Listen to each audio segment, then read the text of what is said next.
катышканыңыздар, активдүү катышканыңыздар үчүн чоң рахмат. Анда программа боюнча баштай берелүү же мурунку программаны кимдер колдонду? Анан суроолоруңуздар болсо, колдонууда кыйынчылыктар болсо айтсаңыздар, мен бир аз кичине убакыт бөлүшүп, маалымат берип, кыйынчылыктарга жардам берип кетейин, анан жаңы программага өтөбүз.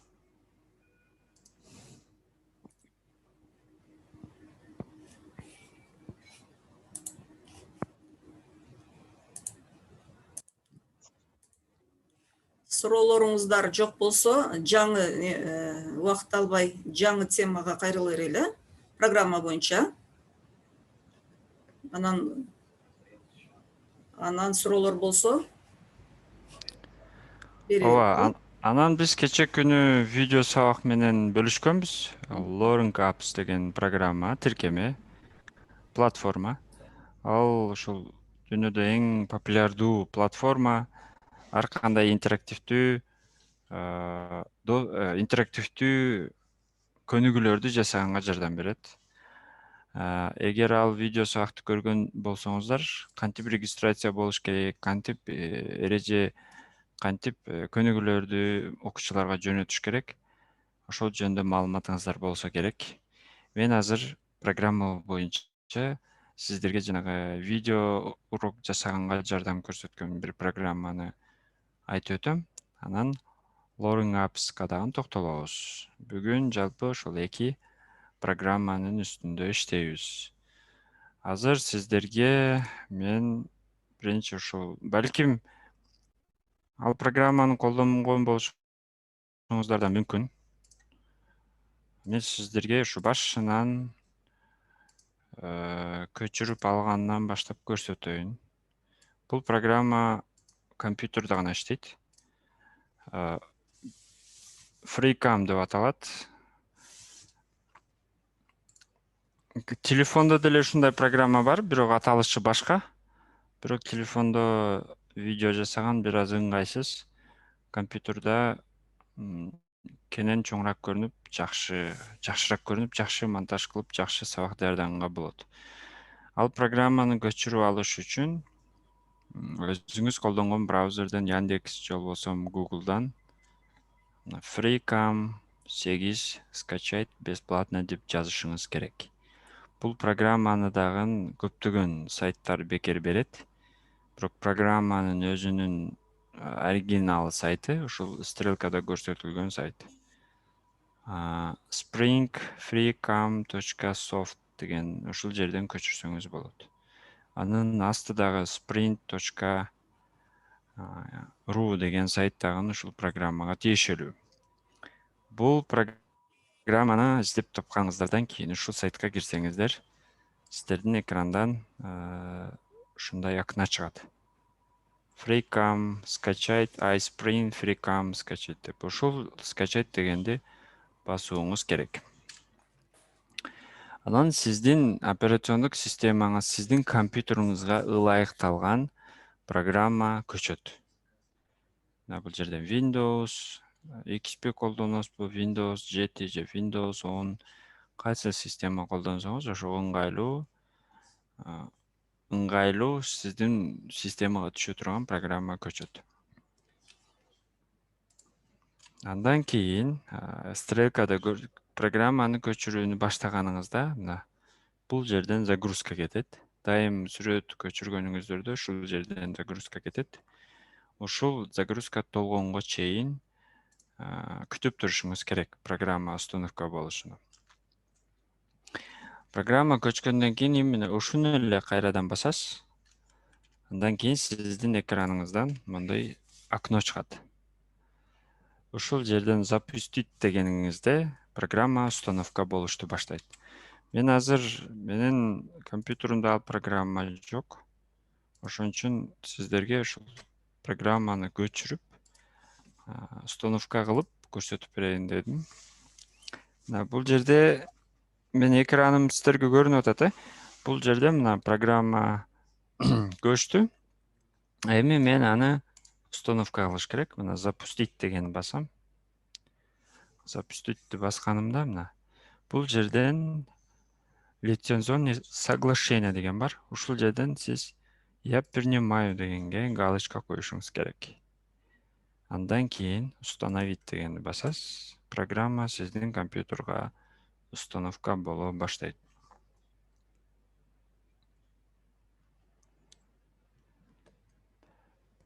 Программа установка болгонго чейин күтүп турасыз. Ушул жердеги загрузка толук толгондо программа установка болуп, сиздин рабочий столуңуздан пайда болот.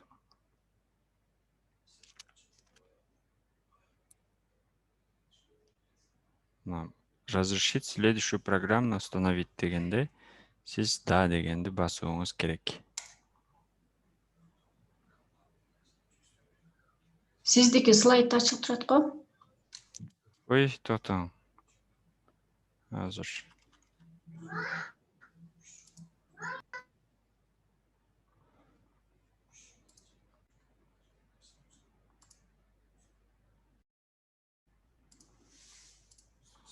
Көрүндүбү сиздерге? Запустить дегенди басасыз. Ооба, сиз запустить дегенди басканыңыздар да. Программа установка болушту баштайт. Мына жерден далени басасыз. Биз уже установка кылып бүттүк.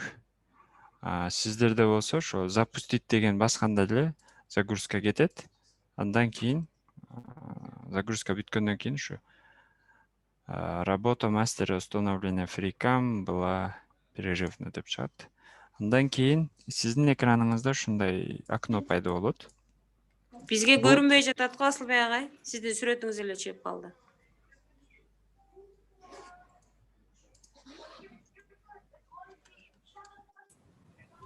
Экраныңызды жандыра аласызбы?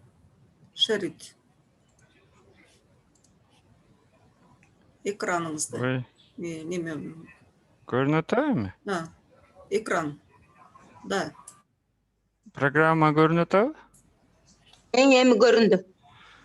Эми көрүндү. Бул программа сиздерге установка болгондон кийин чыгат. Кантип установка кылыш боюнча дагы видео сабак бар. Аны да сиздерге жөнөтөм. Эгер азыр биз мындай экран көрүнбөй байкабай өткөрүп берген жерлериңиз болсо, подробно ошол жакта айткам. Анан эгер сиздерге жакшы установка болбой кыйналсаңыз, группага суроо кылып жазсаңыз болот. Андан кийин бул программа сиздерге кандай жардам көрсөтөт? Негизи көп эле программисттер, көп эле колдонуучулар ушул программаны колдонот. Бул сизге ушул экраныңызда эмне бар экенин бөлүшсөңүз болот. Сиз формула жазсаңыз Excel'де же видео жасасаңыз, слайдыңызды видео форматка өткөрөм десеңиз, презентацияңызды видео форматка өткөрөм десеңиз, ушул сизге жардам берет. Азыр биз биринчи видео записти жасап көрөбүз. Аны үчүн мына новая запись дегенге киребиз. Көрүнүп атат сиздерге? Көрүндү. Көрүнүп атат ооба. Новая записке киргениңиздерде мындай ак кара линия чыгат. Экранда телефонду сиздерде көрүнүп атабы кара линия? Ооба, көрүнүп атат. Бул ак кара линия ушул жерди видео форматка запись кылам дегенди билдирет.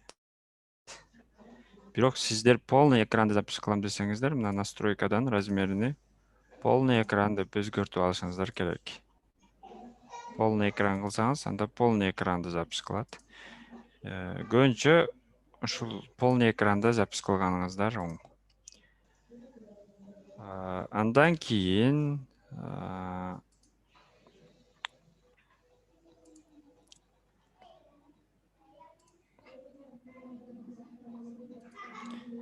сиздерге программа үнүңүздөрдү да кошо жазганга жардам берет. Бир эле слайд эмес, үнүңүздү дагы сүйлөп видео сабак жасап атабыз го мугалимдер. Ушул программада көбүнчө жасайт. Мына биринчиде сол тарапта кызыл круглый кызыл точка турат. Сиздерге көрүнүп атабы? Бул записти билдирет. Андан кийин микрофондун сүрөтү турат. Мына мен микрофон сүйлөп атканда үнүмдү көрсөтүп атат. Андан кийин сизди запись кылуучу талаанын размерини көрсөтүп атат. Эгер полный экран десеңиз, полный экран запись кылат. Андан кийин настройка. Настройкага кирсеңиз, бул жерде биринчиде пауза турат, экинчиде закончить запись турат. Пауза F9, закончить запись, записти токтотуу Escape, отменить запись болсо F10.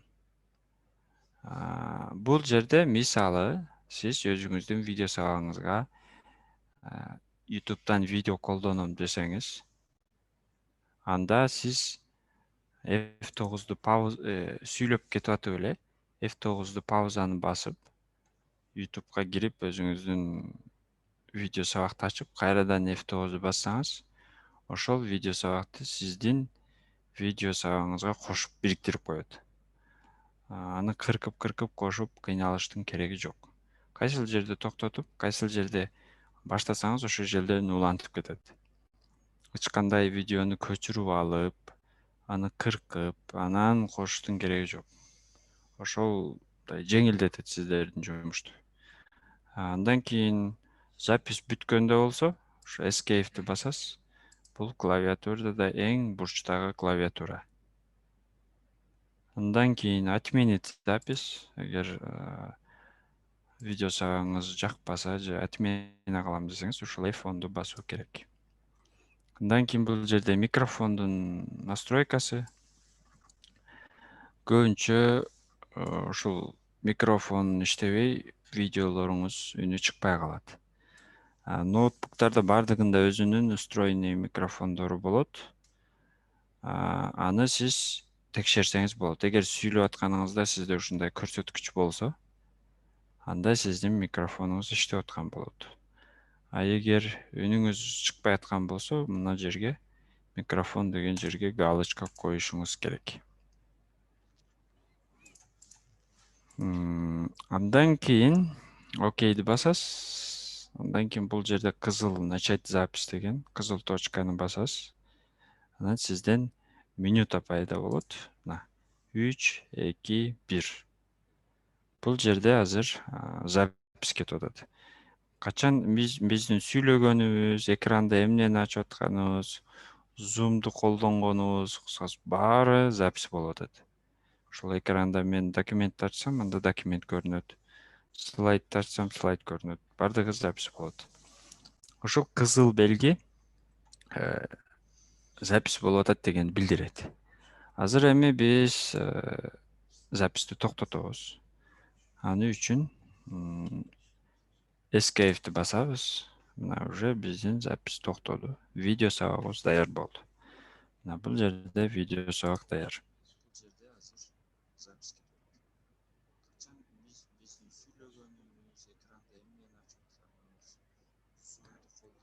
Сиздерге угулуп атабы мен видео сабактын үнү? Жок, жакшы угулбай атат. Бизге угулган жок эч нерсе.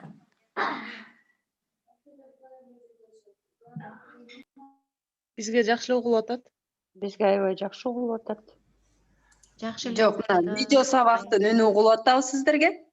Жок, видео сабак. Видео сабактын үнү такыр угулбады мага, билбейм. Калгандары кандай угулуп атат? Бул болсо ошо жанагы мен сүйлөгөн сөздөрдү эле бардыгыны видеого запись кылып койду да, ушул экранда. Эмне болуп атканын. Сиздер өзүңүздөрдүн презентацияңыздар барго? PowerPoint'te даярдалган. Слайд шоуңуздар, ошону эле ачып туруп, акырын эле өткөрүп, музыка коюп, сүйлөп кете бересиз да. Экранды эле алмаштыра бересиз. Эч кандай видео монтаж кылыштын кереги жок. Только экранды эле алмаштырып, кийинки слайдка өтүп, сүйлөп, музыка, үндү кошуп кете бересиз, экранда эмне болуп атканын баарын көрсөтөт. Ошол маалда сүрөттү алмаштырсаңыз, алмаштырганын видео кылып көрсөтөт. атайын видео жасаштын кереги жок. Андан кийин сиздер кокус туура эмес сүйлөп же башка теманы айтсаңыз, анда бул жерден сол тарапта редактировать деген кайчынын сүрөтү бар. Көрүнүп атат функция. Бул жерден сиздер өзүңүздөрдүн үнүңүздөрдү, шумдарды тазаласаңыздар болот. Эгер сиздер үнүңүздөр акырын чыккан болсо, же болбосо үнүңүз кандайдыр бир тунук чыкпай шум болсо, ушул жерден фильтр кылса болот. Мына жерде биринчиде турат, удалить шум, тишина, андан кийин удалить деген. Кээде сиз видео сабак жазып атканда бирөө келип калса же телефон чалып калса, ошол жерде кыркып салам десеңиз, анда мындай кылып белгилейсиз. Бул сары болуп турган жерлер, ушу белгиленген жер. Андан кийин удалитти бассаңыз, ушул жерди кесип салат. Андан кийин бул жерде астында кетип аткан көрсөткүч, бул сиздин үнүңүз. Бул үнүңүздүр, шумунду алып салайын, тунук чыксын десеңиз, анда удалить шумду басасыз. Ушул жерден өзүңүздү, үнүңүздү же видеоңузду кыркып оңдосоңуз болот. Андан кийин сиз өзүңүздү шумду алып, үндү кыркып, тазалап, редактировать кылгандан кийин бул жерде сохранить, закрыть деген бар. Сохранить, закрытты басабыз. Андан кийин бул жерде прямой YouTube'ка жүктөсөк болот. Бирок прямой YouTube'ка жүктөштү сунуштабайм. Себеби ар кандай рекламалар, бир нерселер чыгып калат. Ошондуктан биринчи видео катары сактап алышыңыз керек. Сохранить как видеону басабыз. Жана видео сабагыбыздын атыны жазабыз. Мисалы, тест деп жазайлы, тест иретинде жасалган. Андан кийин өзүбүз каалаган папканы тандайбыз. Сохранить басабыз. Мына экспорт болуп атат. Биздин видео сабак сакталды. Анда кийинчерээк окуучуларга дагы ушул жерден жөнөтсөк болот же YouTube'ка жүктөсөк болот. Бул кадимки видео сабак.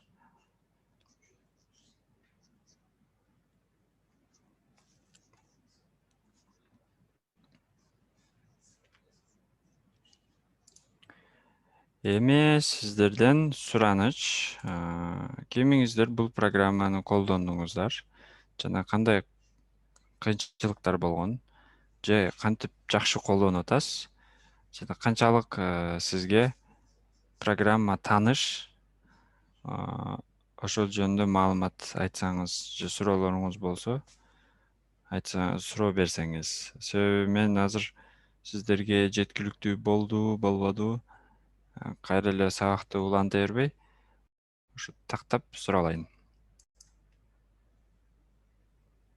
Агай, саламатсызбы?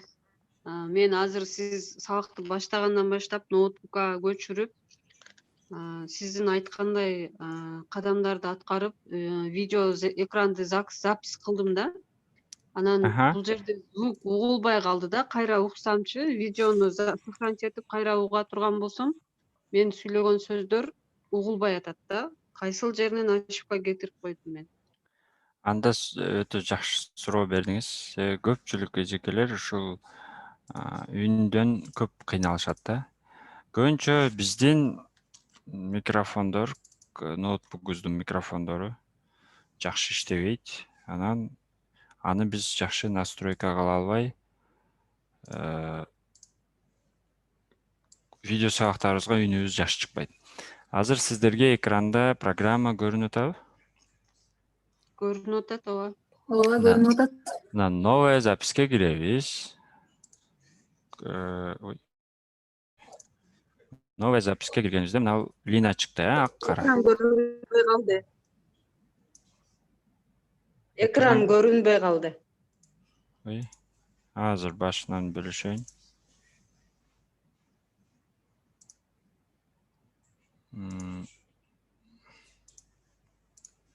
Эмичи, көрүнүп атабы? Көрүндү. Ооба көрүнөт. Ак кара линия көрүнүп атабы сиздерге? ооба, зебра чыкты. Ооба, зебра, ооба. Ушул жерде мына бурчта кызыл запись турат, андан кийин микрофон турат, Ооба, Мен сүйлөп атканда микрофондун көрсөткүчү чыгып атат, жашыл болуп. кыймылдап атат. Ооба, кыймылдап атат. Эгер ушул сиздерде чыкпай аткан болсо, анда микрофонуңуз такыр иштебей атат. Мына кызыл жазуу болсо, анда микрофонуңузду өзүңүз өчүрүп койгон болосуз. Эгер кызыл жазуу жок, крес жазуу, микрофонуңуз анда дагы үнү чыкпаса, азыр биз настройка кылып көрөбүз. Анын үчүн настройкага киребиз. Бул жерде мына настроить микрофон дегенге киребиз. Мындай эжекейдин сүрөтү чыгат. Андан кийин далени басабыз. Анан мен микрофон кайрадан далени басабыз. Сиздин микрофонуңуз кандай түрдө? Микрофон, гарнитур же настольный микрофон, веб-камера и другие. Эгер сизде компьютердин өзүнүн микрофонун колдонуп аткан болсоңуз, анда веб-камераны тандаңыз. Наушникти колдонсаңыз, наушникти тандаңыз. Андан кийин далени басасыз. Дагы бир эжекейдин сүрөтү чыгат. Андан кийин кайрадан дале. Бул жерде айтып атат: прочитайте следующий текст вслух деп. Ушул текстти окуп, же болбосо өзүңүз кыргызча сөздөрдү да айтсаңыз болот. Баягы микрофон текшеришет го, 1, 2, 3, 4, 1 деп. Ошондой эле микрофонуңузду ушинтип сүйлөп текшересиз. Программа сиздин үнүңүздү эң бийик сүйлөгөн үнүңүз менен эң акырын сүйлөгөн үнүңүздүн ортосуну алат. Өзүнү настроить этет да. Бул адам катуу сүйлөйт экен, акырын запись кылыш керек. Же акырын сүйлөйт экен, катуураак запись кылыш керек деп. Андан кийин сиз сүйлөп атканда ушул көрсөткүч сөзсүз түрдө чыгыш керек. Анда такыр чыкпай атса, анда сизде микрофонуңуз такыр иштеген жок. Анда аны устага көрсөтүшүңүз керек. Андан кийин сиз сүйлөгөндөн кийин 1 минутага жетпей 30 секундтук. Кааласаңыз кыргызча сөздөрдү сүйлөп текшериң. Кааласаңыз мына текстти окуңуз. Андан кийин бул жерде далее деген баскыч жанат. Далее деген баскычты басасыз. Мына ваш микрофон настроен деп чыгат. Андан кийин сиздин микрофонуңуз иштей баштайт. Мына жерде тихо, громко дегенди эң громкосунан көтөрүп коюңуз. Анан азыр мен сиздерге ушул программанын видео сабагынын настройкасын кайрадан жөнөтө элекмин. Сиздерге жөнөтүп коем азыр группага. Ал жактан сиздер дагы кайрадан көрүп тактасаңыздар болот.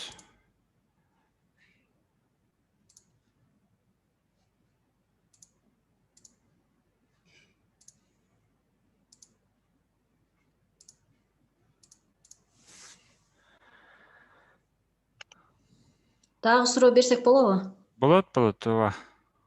Бул Фиркамдан видео сабак жасаганда 10 минуттан Жакшы угулбай калды эжеке. Жакшы микрофонуңуз өчүп калды окшойт. Мен группага жөнөтүп койдум. Канекей эжеке, жанагы общий группага бөлүшүп койсоңуз. Фиркамдан минутасы бүтүп калат деп суроо бердиңиз окшойт. Ооба. Эгер Bandicam колдонсоңуз, Bandicam менен Фиркам окшош эле программа. Бирок Bandicamда 10 минутта гана видео сабак жасай аласыз. Фиркамда болсо 25 минутта. Анан агай дагы бир суроо. Азыркы сиз айтып аткан программаны телефонго скачать этип иштесе болобу, болбойбу? Телефондо башкача аталышта бар. Мен аны дагы группага жөнөтөм азыр. Фиркам эмес аталышы. X Recorder деген. Жанагы сиздер InShot дегенди колдонгонсуздар го. Ошого окшогон программа. Азыр мен айтып аткан Фиркам эмеде телефондо иштебейт. Телефонда иштей турган программаны мен азыр дагы жөнөтөм. Агай, менде да бир суроо даярдап аттым эле. Аха, берериңиз.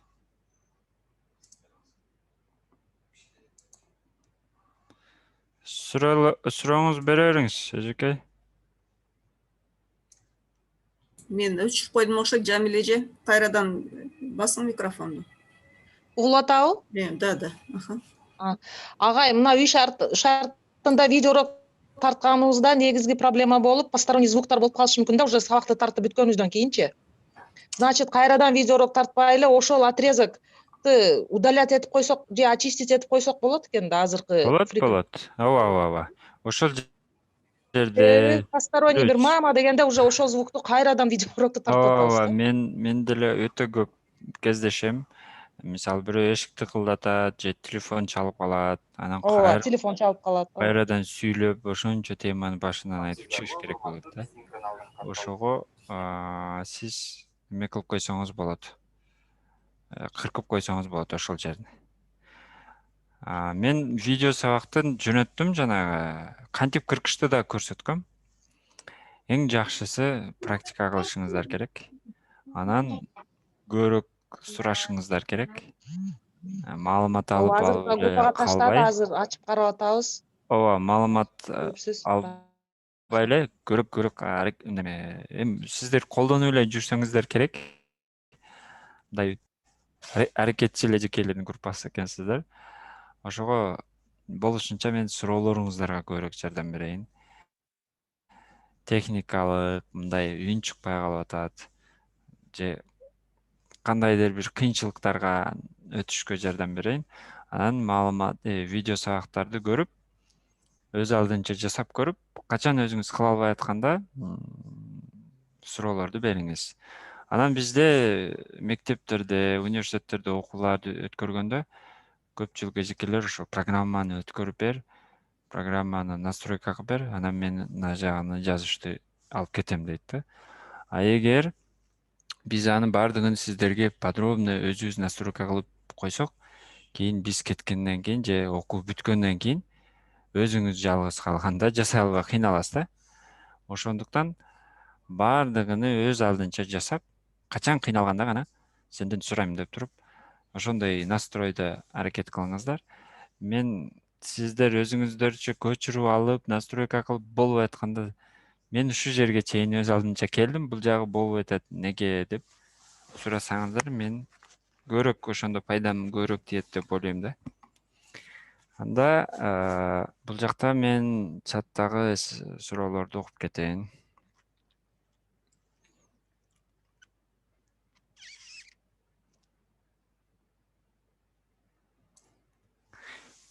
Видео, Айпер эжекенин суроосу, видео жасоодо минута чектелеби ушул программадан? Видео жасоодо минута ооба чектелет, 25 минута. Бул программада эч кандай логотип, реклама чыкпайт. Анан жеңил иштейт, настройкасы өтө аз. Дагы бир эжекебиз ноутбукка көчүрүп алыптыр, сонун. Насиба Анарбаева эжеке телефондо болот, бирок башка аталыштагы программада болот.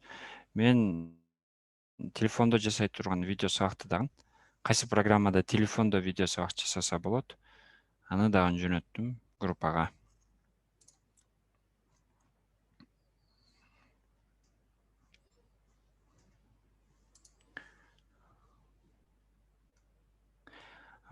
Канекей эжекелер, мугалимдер, Канекей эжекей, мүмкүнчүлүк болсо, биз азыр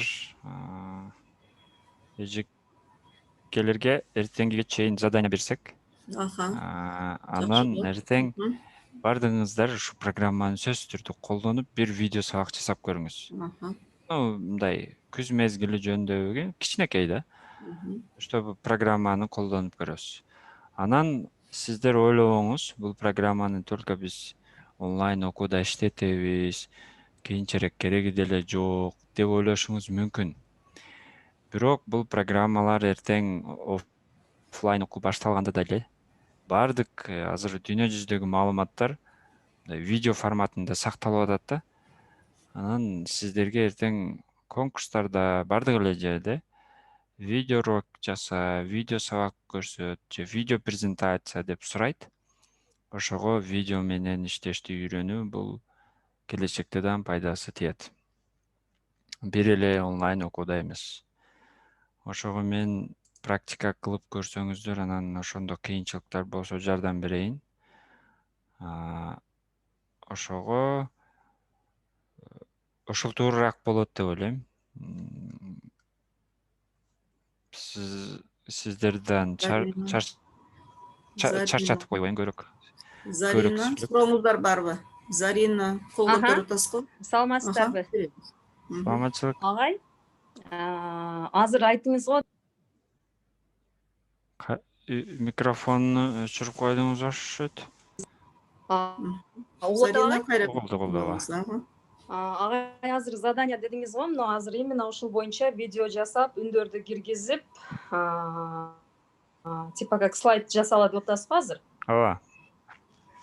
Азыр бул десеңиз, мен только именно ушул программада эмес, меники экранный запись боюнча мен иштеп, видеого үн кошуп, там сүрөттөр, видео разный киргизип, именно PowerPoint'та иштегем да мен, и этот сааты неограниченный. Ошону эмне алсам болот эми? Азыр мен жасап көрдүм. Жок, жанагы сиз Зарина эжеке жанагы кайсы программада колдондуңуз? Сабагыңыз видео форматтабы? Ооба, YouTube'га видео жүктөсө форматта, болобу? MP4 форматта болот. Объем Объем ошондой чоң, качествосы жакшы болот. Кааласаңыз аны качествосы слабый кылсаңыз болот, көтөрсөңүз болот. Сааты неограниченный, микрофон ошондой эле сайттан баягы микрофондордун түрлөрү менен иштетсеңиз болот. Ошо именно кылып, настройка кылып. PowerPoint'та иштегем мен. PowerPoint'та ошо именно сабак өткөндө баягы мыкты мугалим деген конкурстарга катышканда именно ошо экранный запись деген программа менен иштегем да мен жазда. Азыр деле аны менен иштеп атам дагы кайра, азыр дагы бизде конкурс болуп атат го. Именно ушул менен аздан иштеп атам. Ошо сиз айткан баягы программага окшойт, только времясы не ограничен да аныкы. Ошондой агай. Ооба, жанагы практикада программа кылышым бар. не обязательно азыр. Жок, практика кылыш не обязательно, бирок бул кандай десем, кошумча инструмент да. Иногда сиз сабак өткөнүңүздө 2-3 китеп колдонобуз. Кээде балдарга башка. Сиз колдонгон программалар неме болуш, жанагы PowerPoint бардык эле компьютерларда бар. Бул эгер PowerPoint'ти үйрөнүп алсаңыздар, бул программа бардык эле компьютерде жок да. Көчүрүш керек. Анан PowerPoint'та жасасаңыздар ыңгайлуу. Бул программада да кээ бир плюс жактары бар. Үндөрдү кыркса болот, шумдарды алса болот. Анан практика кылып койсоңуз зыяны тийбейт. Ооба, кийинки суроону берер. Рахмат агай. Зарина эже, сиз экран записьти телефондон кыласызбы же ноутбуктан кыласызбы? Ноутбуктан, только ноутбуктан, формат MP4 болот да ошондо. Азыр телефондон Баягындай жок, ал экранный запись только компьютер, ноутбуктун программасы, ал телефондук эмес. Только ошо аркылуу иштейм да. Так телефондуку болбойт ал. Ал объем чоң болот да, и объем чоң нерсени көчүрөт. Мегабайт көбөйүп кетет. Аны качествосын көтөрүп, ылдый кылсаңыз болот эми өзүңүзгө мындай мегабайтына жараша көчүрүп аласыз. Ошондой эле кырса болот, кошсо болот, башына деле баягындай презентация кошсо болот, акырына деле бүткөндө деле кошсо болот, иштетсе болот. Экранный запись деген программада ал. Ушуга окшойт, только сааты не ограничен. Рахмат. Пожалуйста.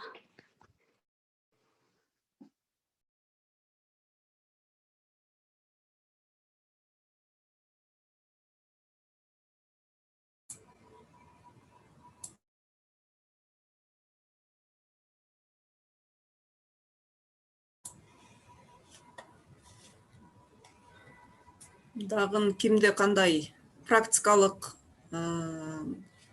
навыктар болсо бөлүшүп кетсеңиздер болот. Бул суроолор болсо берсеңиздер болот. Канке эже, менде суроо бар эле да.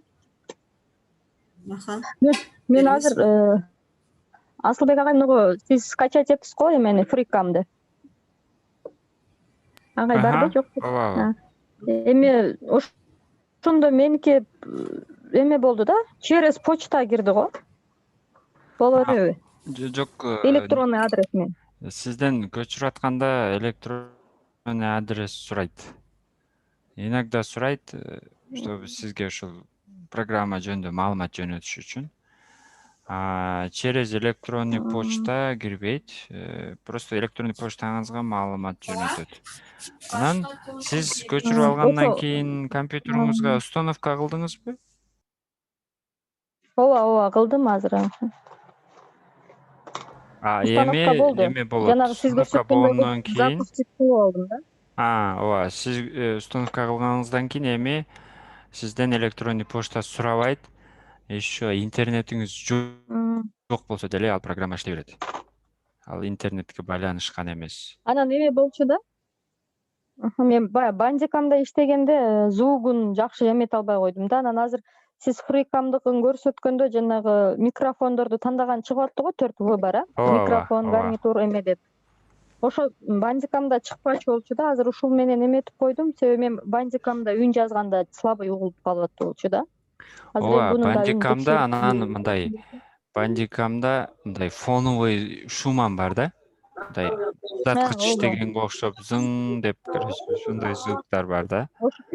Ооба, Анан звугуңузду тазалай албайсыз. Фрикамда ошо звукту тазаласа болот. Удалить шум деген, Рахмат агай.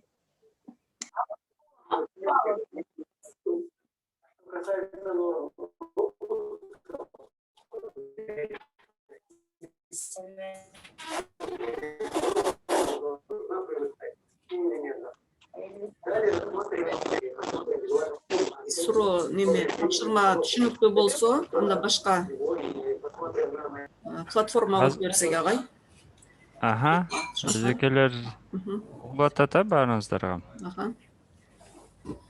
Ооба, угулуп атат. Анда мен сиздерге жанагы Learning Apps'ты түшүндүрүп кетейин. Видеону көрдүңүздөрбү? Кимиңиздер көрдүңүздөр? Видео жөнүндө да Көрдүм агай, бирок Ооба, мен да көрдүм. регистрация болгон жеке мурунку аккаунтумду жазсам кирбей койду да. Жаңы аккаунт түзүшүм керекпи? жок, эгер көп канча убакыт мурун ачкансыз аккаунтту, ушул Learning Apps'тан ачкансызбы программадан? Жок, ада жаңы регистрация болот эле да. Анан компьютерде аккаунтты жазсам кирбей атат да. Азыр биз ушуну полностью колдонуп көрөбүз. Экранга көрүнүп атабы Learning Apps? Ооба, көрүнүп атат. Көрүнүп атат. Бул жерде өтө сонун мындай англис тилдүү мамлекеттер өтө көп колдонот да. Анан өтө жакшы, кызыктуу интерактивдер бар. Эгер ага регистрация боло элек болсоңуз, мына мен азыр регистрация болуп сиздерге көрсөтөм. Эгер регистрация болсоңуз, логин өзүңүздүн электронный почтаңызды, паролуңузду жазып кирсеңиз болот. Эгер регистрация боло элек болсоңуз, анда создать новый аккаунт. Мына бул жерге биринчи аты жөнүңүздү жазыңыз. Бул жерге почтаңызды жазбаңыз. Андан кийин электрондук адресиңиз, андан кийин пароль, андан кийин ошол эле паролду кайрадан жазасыз. Андан кийин бул жерге үчөөнө дагы галочка коюп коюшуңуз керек. Код безопасности жазуу керек бул жерге. Мисалы аты VI9 деген. Андан кийин создать конто дегенди басабыз. Мен азыр мен өзүм регистрация болоюн. Мен жазып аткандар көрүнүп атабы, жекелер? Көрүнүп атат, жакшы. Жакшы. Ооба, көрүнүп атат. Азыр мен өзүм поштамды жазып Бул бир топ да кызыктуу көнүгүүлөрдү берет. Себеби жөнөкөй видео сабакта караганда бул жерде жасасаңыз бир топ кызыктуу болот. Азыр мен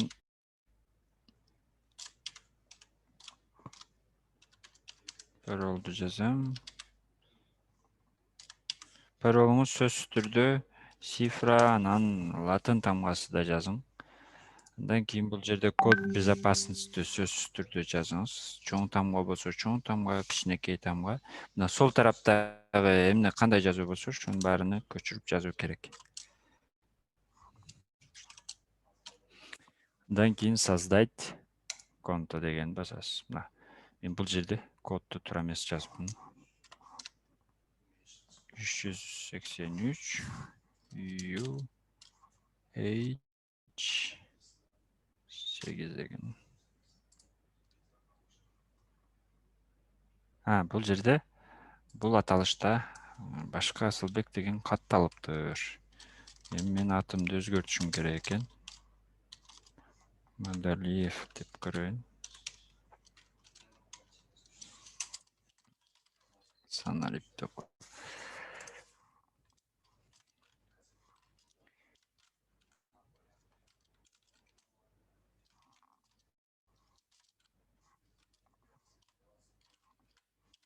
NHAS.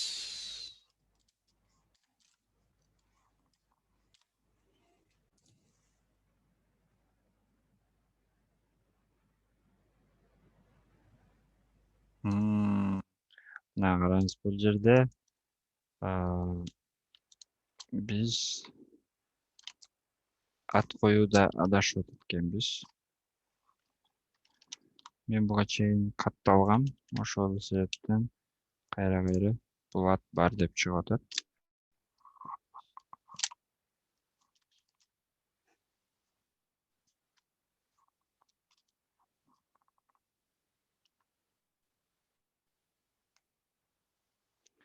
Регистрация болдум. Бул жерден анан эгер сохранить пароль дейт. Паролуңузду унутпай сактап коесуз. Андан кийин логиниңизди түшөсүз. Кайсы поштаны жазганыңызды да эстеп калыңыз. Кийинчерээк кайра киргенге. Бул жерде панель управлениясын түшүндүрүп кетейин. Экран сиздерге жакшы эле көрүнүп атабы? Көрүнүп атат. Бул жерде Loring Apps боюнча маалымат алам десеңиз, сол жакта что такое Loring Apps деп турат. Бул жерден ушу Loring Apps'ты кимдер түзгөн, кандай жардам берет, билим берүүгө маалымат алсаңыз болот. Мен болсо бул жерде упражнениялар жөнүндө маалымат берейин, жана аны кантип колдонобуз. Бул жерде категория деп турат. Көрдүңүздөрбү категория? Бул жерде англис тили, астрономия, биология, география, тил, история, искусство, музыка бардыгы бар.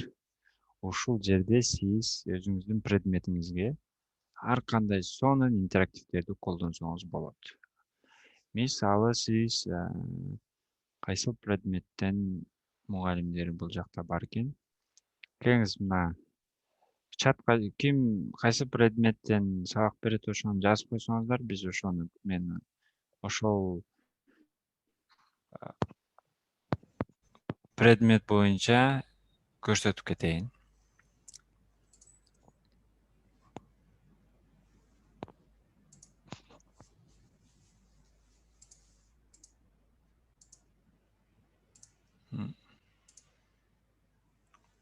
Кыргыз тили тилекке каршы жок.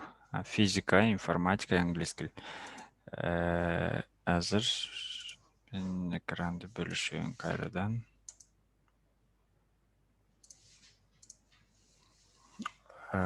Loring Apps көрүнүп атабы сайт? Көрүнүп атат. Мына биринчиде англис тили турат экен. Англис тилине кирели. Бул жерде класстар боюнча эрежелер, алфавиттер, мисалы биринчи класстар үчүн упражнениялар бар экен. Мына 1-класска киребиз. Эгер сиз 1-класска сабак берсеңиз, мына үй бүлө жөнүндө, азбука, гүлдөр жөнүндө, числолор жөнүндө эрежелер бар. Анан бул жерде ушул көнүгүүлөрдүн ар кандай түрлөрү бар. Мисалы сиз кандай баш катырмага окшогон логикалык, же болбосо кроссвордко окшогон толтура турган эрежелер, көнүгүүлөрдү колдонсоңуз болот. Мисалы мына игрушкага кирели. Бул 1-класстын англис тил көнүгүүсү. Бул игрушкаларды задание, let's go, sing song. Давайте споем. Бул жерде ыр экен англис тилинде. Андан кийин чоңураак класстарга кирели, кандай интерактивдер бар экен. Математикага киребиз. Бул жерде векторлор жөнүндө окуучуларга маалымат берем десеңиз, мына векторлор жөнүндө, мына кроссворд жөнүндө векторду түшүндүрсөңүз болот экен. Ушул суроолорго дагы өзүңүз түзөсүз. Мына создать подробный упражнение деп, ошол вектор жөнүндө суроону бересиз бул жака. И кантип толтуруш керек, кайсы варианттарды жазса болот, канча тамга кетет, ошолорду баардыгын бул жака түшүрсөңүз болот. Бул жерде орусча берилген. Сиз ушуну баарын өчүрүп, же болбосо ушуну эле кыргызчага которуп койсоңуз болот. Бул жерге подсказкасын айтсаңыз болот, окуучу ойлонуп, таап ойлонгонго. Андан кийин мага эң жаккан көнүгүүсү бул жанагы бири-бирине толтурган сүрөттөр менен иштеген. Ошол өтө жакшы, балдарга жакшы таасир этет, кызыктуураак болот. Оюн түрүндө. Мисалы мен өзүм предметимди ачайын. Башка предметтерди жакшы түшүнбөй калдым.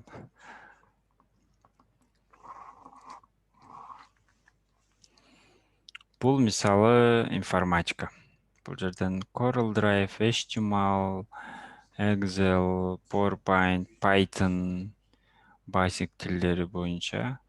Анан мага эң балдарга жакшы түшүндүрүүгө жардам берген эрежени көрсөтөйүн.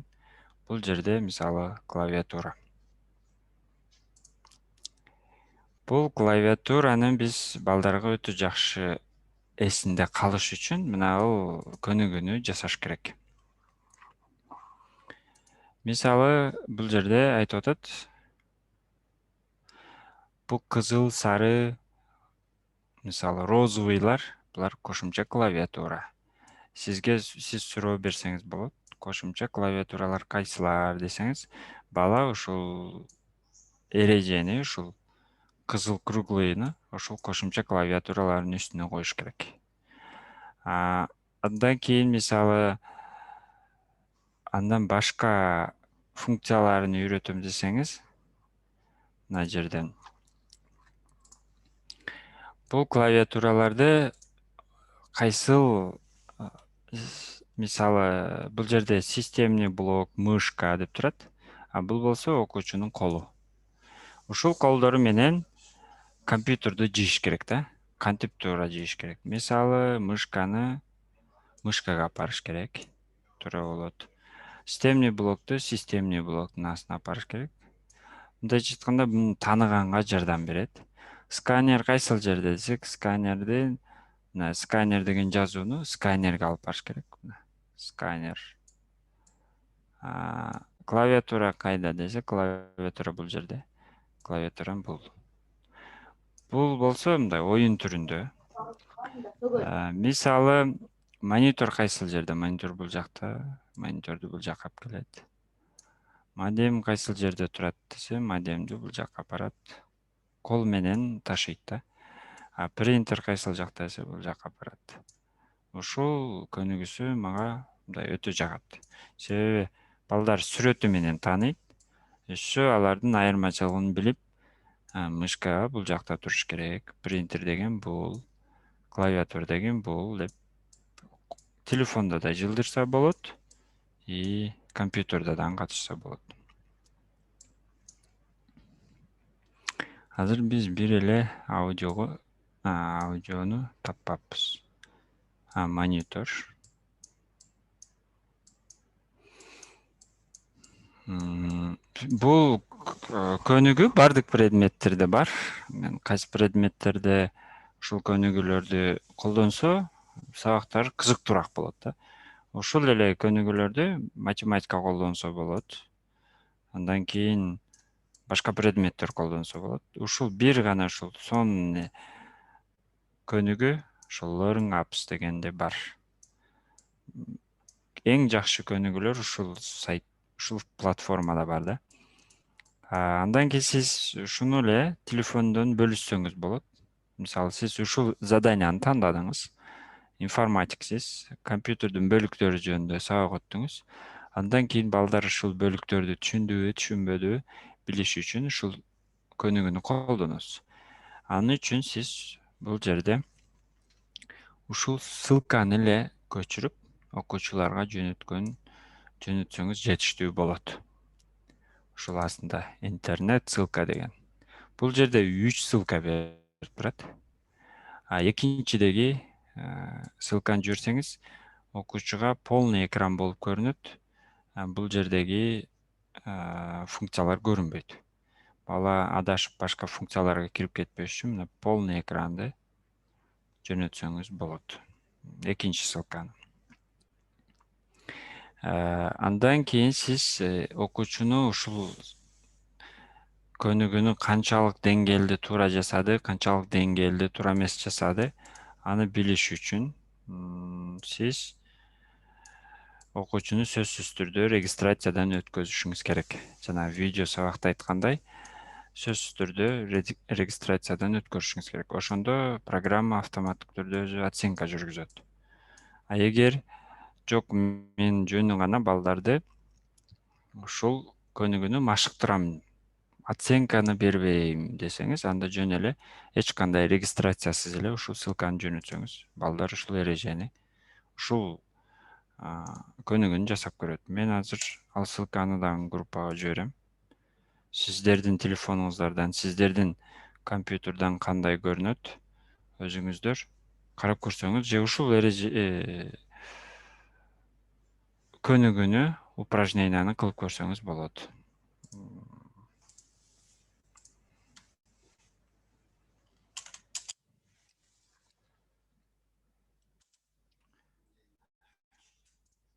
Азыр жөнөтүп койдум.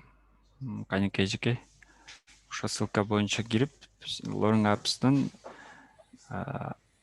клавиатурага, мониторго койсоңуздар болот. Зарина эжекей суроосу бар окшойт. Суроолоруңуздарды берип туруңуздар. Азыр мен дагы бөлүшөм. Нуржамал Атазакова, Нуржамал эжекей, ушул программаны телефондо колдонсо болот. Ооба, болот телефондо. Мындай кичинекей бир аз ыңгайсыз болушу мүмкүн, бирок телефондо колдонсо болот. Тексттер кичинекей көрүнүшү мүмкүн, бирок телефондо колдонсо болот. Суроо берсек болобу? Ооба, болот. Мына ушул сиз айтып аткан приложениячы, Learning Apps деген. Ушунда көнүгүүлөрдү 2-3 көнүгүүнү бириктирип жасаса болобу? 2-3 көнүгүүнү бириктирип жасаса болот. Бирок аны мындай бир катарга топтосо болбойт. Мисалы, биз азыр колдонуп аткан биринчи көнүгүү болуп кетет да, анын астына ошол эле окуучуларга кроссвордбу же болбосо викторинабы түзсөңүз болот. Бирок азыр Үчөө биригип бир ссылка кылса болбойт турбайбы анда? Жок. Андай кылса болбойт. Мен кылып көрбөдүм, еще мындай карап көрсөк дагы болбойт. Себеби ал ссылкада ушул менин заданиямдын эле ссылкасы кетет да. Ссылканы биз ар бир заданияга ар кандай ссылка берип атпайбы программа. Ошого 3 ссылканы бириктирсе болбойт. Рахмат, түшүнүктүү. Азыр көрүнүп атабы экран? Ооба, көрүнүп атат. Мисалы ушул ссылканы жиберсем мен балдарга, экранынан ушул эле компьютердин бөлүктөрү чыгат да. Экинчиге мен кийинки заданияны түзсөм, уже ал жерде азыр мен түзүп да көрөм, ал жерде уже башка ссылка берет.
Мына бул жерде сон азыркы эле көнүгүүнүн форматы, бирок башка тема. Бул жерде клавиатуралар эмне кызмат аткарышын табышыбыз керек. Мына мисалы Shift. Мен мисалы туура эмес Enter'ди башка кызмат аткарат. Мен болсо туура эмес Enter'ди удалить деп койсом, анда кызыл чыгат. Enter абзац болду. Enter'де өзүнүн Enter'дин эгер окуучу туура эмес таап Enter удалить кылат деп койгон болсо, анда туура эмес кылган болот. Андан кийин бул жерде ушул эгер сиз тапшырманы туура аткарсаңыз, ошол тапшырма сиздин экрандан жоголот. Мына бир тапшырманы туура аткарайлы. Мына бул ката аткардык, кызыл болуп атат. Туура заданияны тапсак, анда тапшырма өзүдөн өзү жоголот.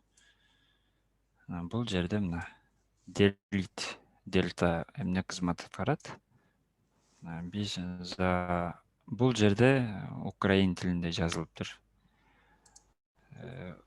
Кээде ошол орус тилинде чыкпай калышы да мүмкүн. Эгер сиз тапшырманы туура аткарсаңыз, анда тапшырма сиздин экрандан чыкпайт. Туура аткардың деп экинчи баскычка өтөт. Сизге суроо берсе болобу? Ооба. Агай, ушуларды мисалы бала канчалык деңгээлде туура иштеп, канча жолку катадан кийин оңдогондорун мисалы билип баа койгонго жардам берсе болобу?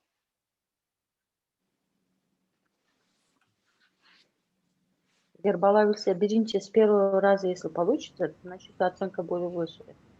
А если, например, бала ошондон туура эмес 5-6 жолдан ошентип оңдоп кайра эметип эсине сактай албай турганда балдар бар да. Ооба. Оценкасын кантип эметкен дейм да.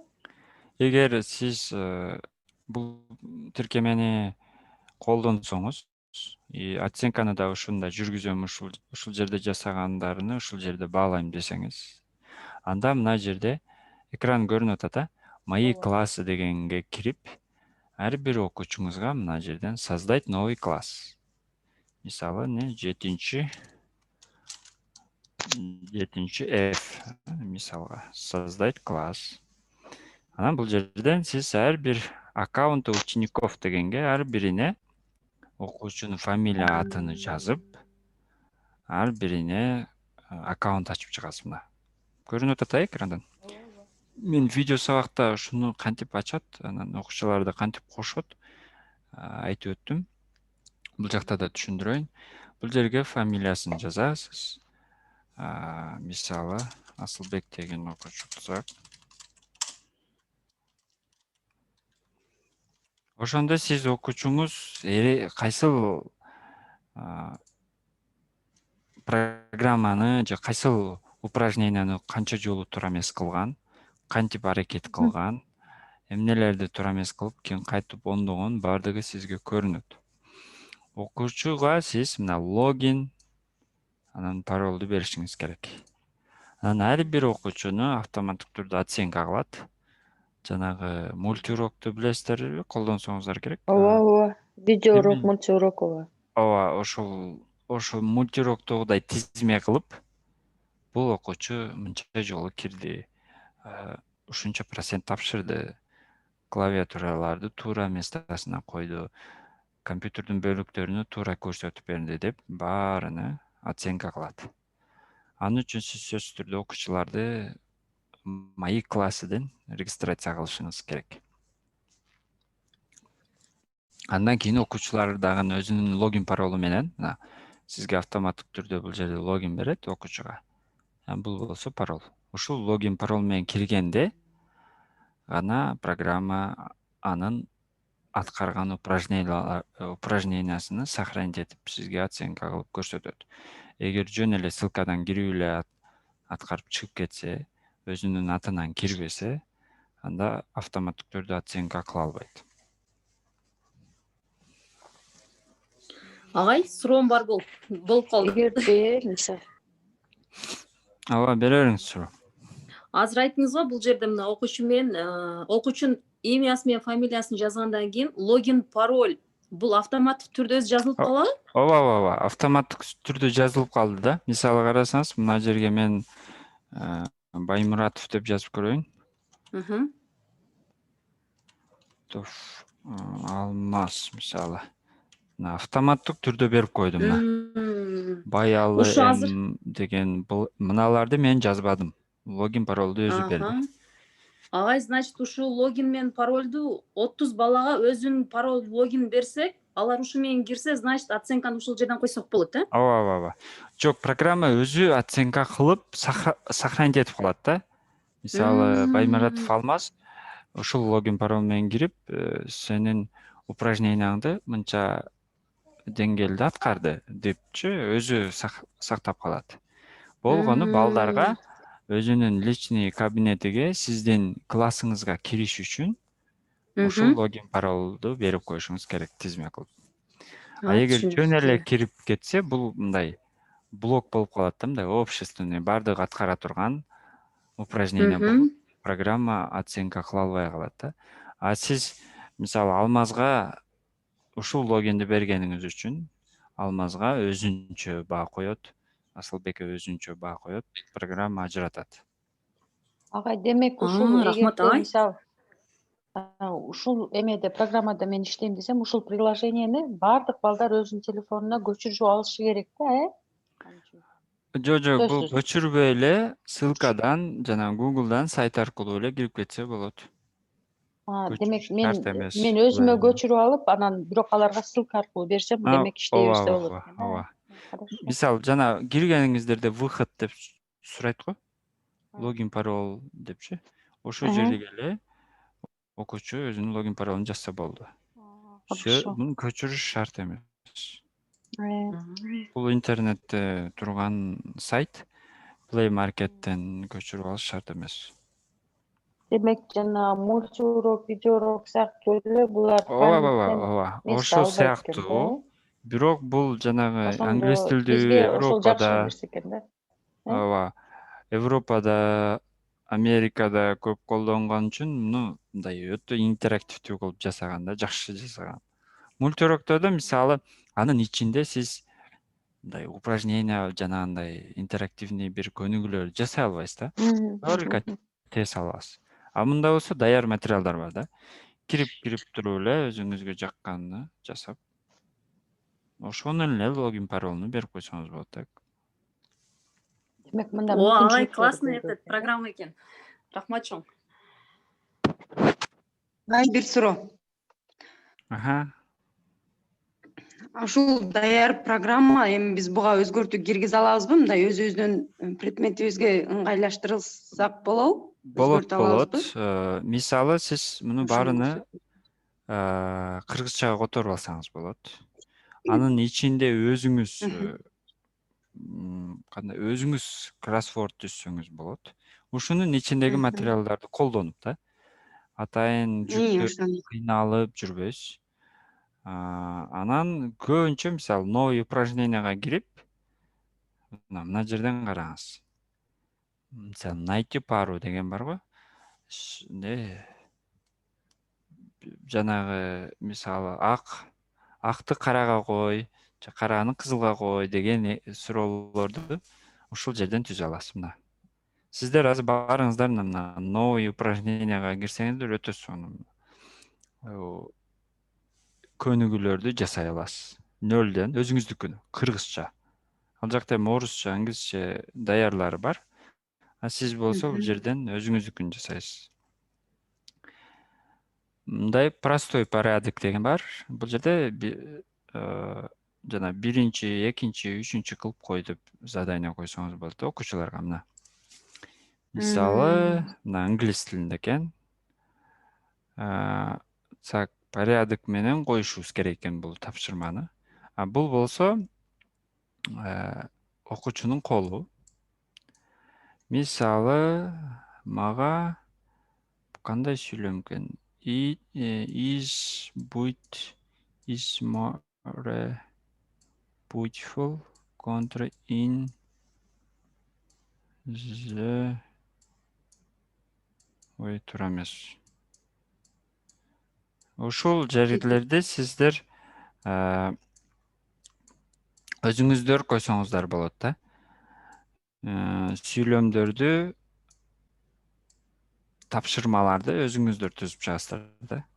Ошоларды өзгөртүп кааласаңыз, мына жерге баягы кыргыз тилинде дагы бар го. Баяндоочтан кийин келет, анан ататооч, ошондойлорду сиздер бул жактан өзүңүз түзсөңүз болот. Мына создать новый упражнение деп туруп, мына beautiful more is the country дегендерди сиз кыргызча жазып койсоңуз болот. Например, агай, сиз ошонун бирөөнү көрсөтүп бербейсизби? Мына жерде сиз мен кирип атканда карадыңыздарбы? Да. Мына башынан көрсөтөйүн. Мына оң тарапта создать новый упражнение деген. Ушул жерге киресиз. Эгер өзүңүз түзөм десеңиз, мыналарды колдонбойм десеңиз да. Мына мисалы бул окуучунун колу. Сиз муну колдонбойм, мен өзүм түзөм десеңиз, мына мисалы видеолорду кайсы каарманды кайсыга мына 3 жолу ката кылдык. Кызыл жанып калды. Ушуну мен өзүм түзөм десеңиз, мына создать новый упражнение. Бул жерге названиясын жазасыз. Кыргызча жазсаңыз да болот. Санариптик окуу деп да. Санарип окуу деп. Андан кийин ушул түзүп аткан заданияңыз жөнүндө маалымат описаниясында жазсаңыз болот. Ушул тапшырманы ушунча деңгээлде аткарсаңыз, ага 5 коём деп койсоңуз да болот. Жазыш шарт эмес. Подробный суроо жөнүндө маалымат берсеңиз болот. Анан бул жерде сурап атат. Текст түрүндө тапшырма түзөсүңбү, же картинка колдоносуңбу, же үн колдоносуңбу, же аудио, видео колдоносуңбу депчи. Анан сиз текст түрүндө десеңиз, текстти басасыз. Жок, мен картинка колдоном десеңиз, картинканы басасыз. Бул жерден картинкаларды каалаганыңызды койсоңуз болот. Картинкаларды галереядан колдоно алабызбы, агай? Же только өзүндөгү картинкаларды? Өзүндөгүнү колдоно аласыз, галереядан жүктөсөңүз болот. Мына. Ошо галереядан жүктөп көрбөйсүзбү сиз? Мисалы, мына мен картинканы басканымда, мисалы сиз Чыңгыз Айтматовдун сүрөтүн коюп, анан Алык Осмоновдукун коюп, анан Чыңгыз Айтматовго 5-6 фамилияны коюп, Чыңгыз Айтматовго алып бар десеңиз, же Чыңгыз Айтматовдун фамилиясын өзүнүн сүрөтүнүн астына кой деген тапшырма койсоңуз, анда мына 3 источник бар. Биринчиси Википедиядан материал алуу, искать картинку. Көрүнүп атат сиздерге. Андан кийин использовать картинка, ссылка. Интернеттен ссылкасын алып коюу. Мисалы, спутникке же суперинфо бир жерден жакшы сүрөт койсоңуз, ошонун эле ссылкасын мына жерге койсоңуз, окуучуга ошол сүрөт көрүнө берет. Анан жок, менин компьютеримдин өзүндө бар сүрөт десеңиз, анда 3-чү. Нажмите здесь деп турган. 3-чүнү бассаңыз, сиздин компьютериңиз ачылат. Рабочий стол ачылат, загрузка, мой документ. Анан открыт кыласыз. Көчүп атат. Менин компьютеримдин ичиндеги сүрөт.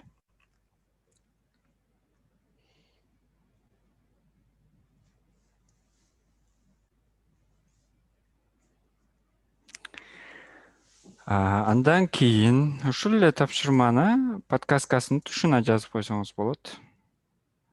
Эми азыр биз кийинки элементтерге өтөлү. Мына добавить следующие элементы деген. Ушул элементтер деген ушул сүрөт, картинка, аудио, видео. Сиздин жанагы биздин өзү тапшырмабыз жанагы парасыны тап деген болчу да. Ошол эреже көнүгүү болчу. Парасын табыш керек болчу. Анан мисалы биринчи парага биз картинканы коюп койдук, сүрөттү. Эми ушуну мисалы ысык көлдүн сүрөтүн коюп, Баткен нарын талас коюп туруп, анан ысык көл деп жазып туруп, ушул сүрөт кайсыл областтын астына коюш керек бул сүрөттү десе, балдар ысык көлдүн сүрөтүн ысык көлдүн астына койсо, жылдырып, анда туура тапкан болот. Ошондой упражнение түзүп атабыз азырчы. Адашып кетпеңиздер да, бул тест эмес. Андан кийин бул жерде дополнительный необязательный элементтер бар. Андан кийин обратный связь бар. Мисалы сиз ошол эрежени туура аткарса, здорово, ты молодец, азаматсың деп жазып койсоңуз көрүнөт. Эми бул жерге биз азыр А вариантына эчтеке койбодук. Бул жерге мисалы бул жөн эле гүлдүн картинкасын коюп койдук да. Мисалы бул кайсыл гүл деп коелу.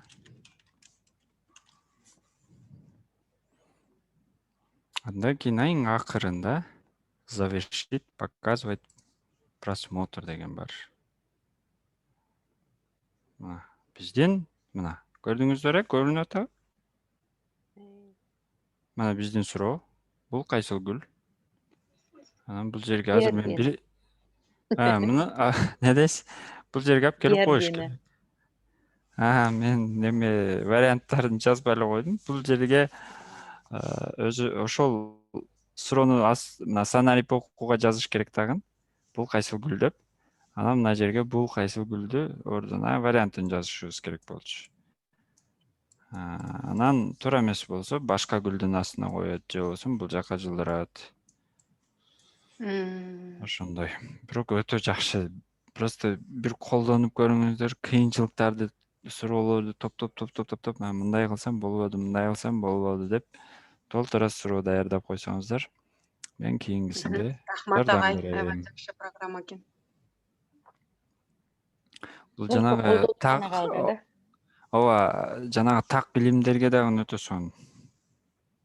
Сканвордторду өзүңүздөр түзсөңүздөр болот мактан. Азыр мен ошону да көрсөтөйүн. Бул жерден классификация, сортировка картинка. Сортировка картинка дагы өчө жакшы. Жанагы мозаика дейбиз го. Тизип чыгат да. Пазл. Пазл дейбиз, пазл. Деп жылдырып. Ошо эжекелер суроолоруңуздар болсо берсеңиздер болот. Сөз түрдө колдонуп анан мен мүмкүн видео сабакта кантип дагы сөзсүз карап чыгыңыз. На кроссворд бул жакта экен.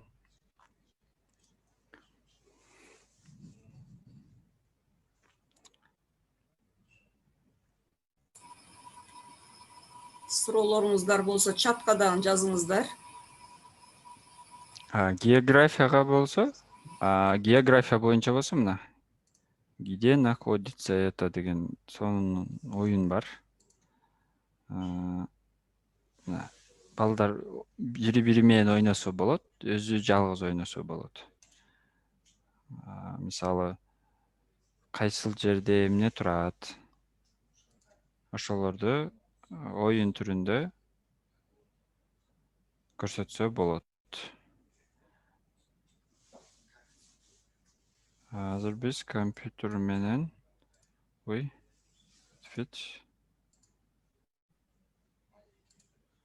компьютер менен ойнай албайт экенбиз. Сөз бир окуучу менен ойношубуз керек экен.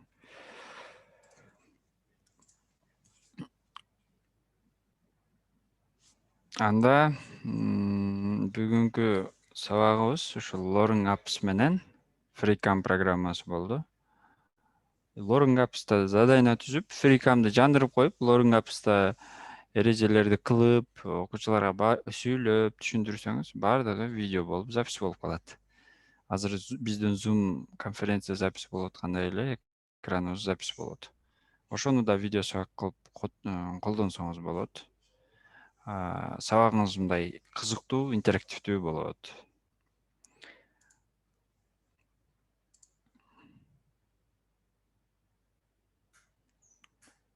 Чыныгы эле жеке класс түзгөнүңүздө окуучуларга өзүңүз логин, пароль түзбөй, программа өзү автоматтык түрдө берет.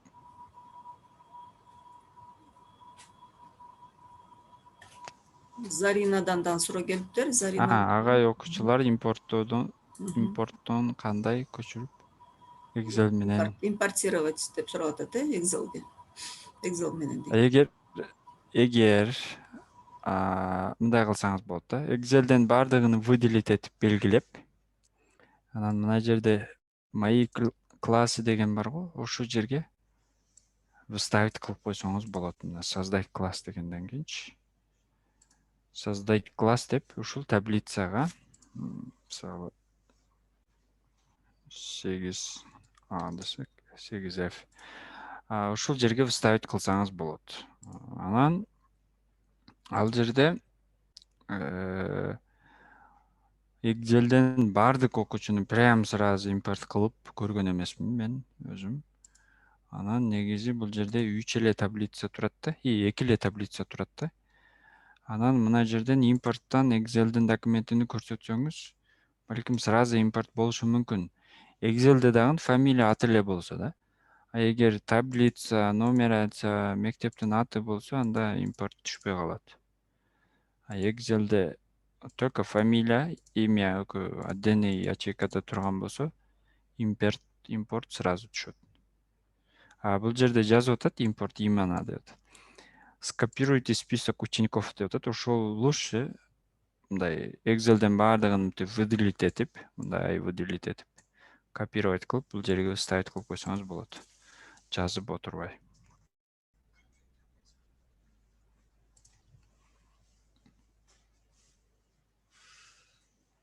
Биринчи Каныбекова эжекей, ооба биринчиде видео сабак даярдоо боюнча тапшырма бердик. Насиба эжекей, Loring Apps бул сайт, Play Market'те жок. Балким тиркемеси эми кийинчерээк чыгышы мүмкүн. Телефон аркылуу Google'дан Loring Apps деп эле колдоно аласыз. Көчүрүп алыштын кереги жок.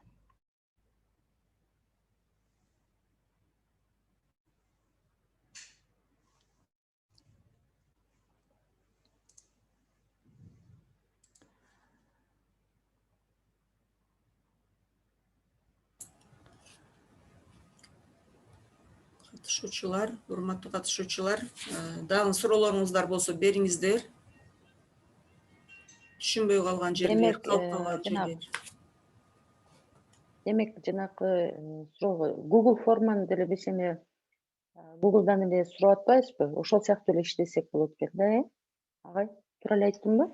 Ооба, Google формада эле, бирок Google формада тест ала аласыз, документ прием кыла аласыз, мындай шкала менен баалай аласыз го. Мында болсо, жанагы сүрөттөр менен упражнениялар түзө аласыз да. Сүрөттөрдү коюп, Мисалы, бул кайсыл шаар, бул кайсыл дарыя, бул кайсыл планета деп сурай аласыз да. Мисалы, информатикадан бул компьютердин кайсы бөлүгү деп сурай аласыз. Ушул эле тапшырмаларды түзө аласыз да. Google формада болсо только мындай текстовый тапшырмаларды, тесттерди ала аласыз да. Мен ошол жөнүндө суроо берейин дедим эле да. Кечээ биз ошол Google формадан тест түзүп сиздерге жөнөттүк го. Анан ошол жөнөткөн нерсебизди сохранить этилет экен да, анан кайрадан биз раздавать эттик, мисалы окуучуларыбызга. Мен ошондон мисалы жанагы алган балдарын эми мисалы мен бир жерде туура эмес 0 балл деп ошол жерде оңдой кеттим. Анан редактирование кылса болсо керек. Анан суроо мындай дедим да, ошол балдарды, например, 1 балл деп бердик да.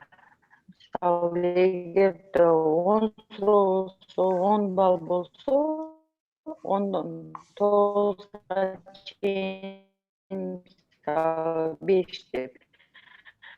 Ошол нерсени 5 же 4 деп жазып бере алабызбы? Өзү чыгарып бере алабы басын? Мен ошол нерсени сурабай калыптым да өткөн сабакта. Жакшы суроо бердиңиз. Мисалы, Сиз менин суроомо түшүндүңүзбү? максималдуу балл 10 деп көрсөтүп атсаңыз, окуучуга ал только баллды көрсөтөт. Оценканы көрсөтпөйт. Мисалы, сиз 7 суроого жооп бергенде 4 коем десеңиз, программа ага 4 деп көрсөтпөйт. Только 7 балл, 7 туура жооп, же 8 туура жооп, 10 туура жооп деп эле көрсөтөт. Ошол программанын оценкасы. Анан жанагы биз 2ден 5ке чейинки баа коебуз го, ал аны көрсөтпөйт.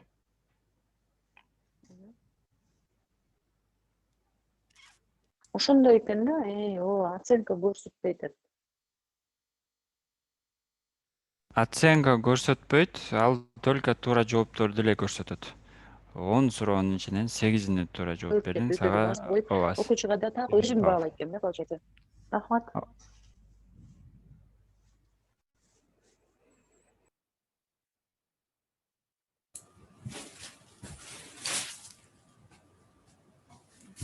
Чатта Гулиза Кадырова эжеке чоң рахмат.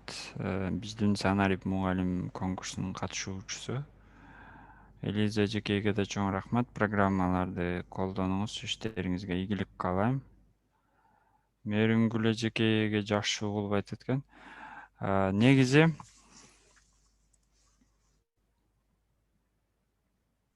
Айым эжекей тесттен кайсы туура жооп экенин мен белгилей албай койдум. Google формадан сурап атасыз да, Google формадан тесттин кайсы туура жооп экенин Google формада айтыш үчүн сөзсүз түрдө настройкага кирип, тест дегендин чандырып коюш керек. Мен азыр көрсөтүп кетем аны.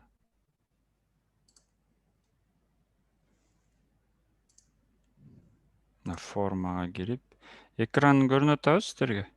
Ооба. Мисалы, мен бул жерден жаңы форма. Туура жоопту көрсөтүш үчүн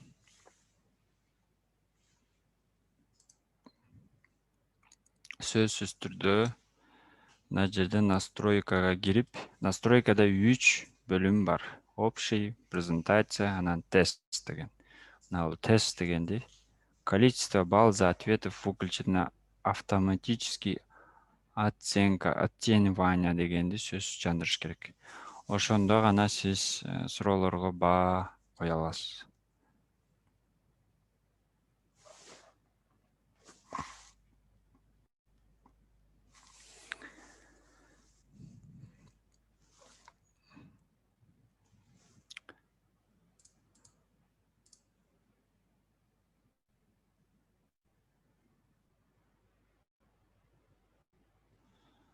Айым Акканыбекова эжеке сурооңузга жооп бердим. Түшүнүктүү элеби?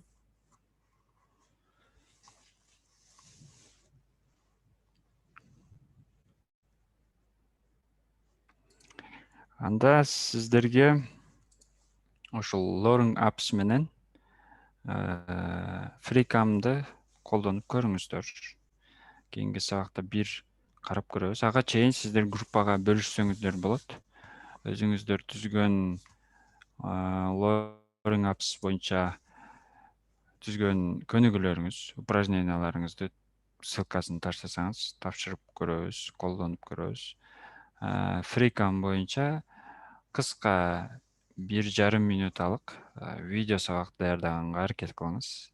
Эгер жакшы колдонуп калган болсоңуз, анда программаны үйрөнгөн болосуз. Эч кимден жардам сурабай, өз алдынча колдоно алсаңыз, демек анда толук үйрөндүңүз. Кийинки программага өтө берсеңиз болот. Кыйналып аткан болсоңуз, колдонууда жардам сурасаңыз болот. Анан кайра-кайра практика кылып, аракет кылып, мен ойлойм, сиздер жакшы эле колдоносуздар. Зарина эжеке уже көчүрүптүр, азаматсыз ишиңизге ийгилик. Анда Канике эжеке жыйынтыктасак болот да. Ооба, жакшы. Аз убакыттын ичинде көп материалдарды биз алдык да. Ошондуктан бул эки платформада иштегенде тапшырмаларды алдык да, бардыгыбызга түшүнүктүү болду да. Видео сабак даярдоо и Learning Apps'та урок даярдоо, ошо сабактарды чаттан, группадан сурай бересиздер. Кошумча маалыматтарды. Анан кийинки сабагыбыз канчада болот? Выходной күнү, суббота күнү. Макул. Чоң рахмат баарыңыздарга, группада маалымат бөлүшүңүздөр. Жакшы эс алыңыздар. Жакшы эс алып, эртең туруп, дагы бир жасап программаны колдонуп көрүңүз. Унуталик туруп жасап көрүңүздөр, обязательно.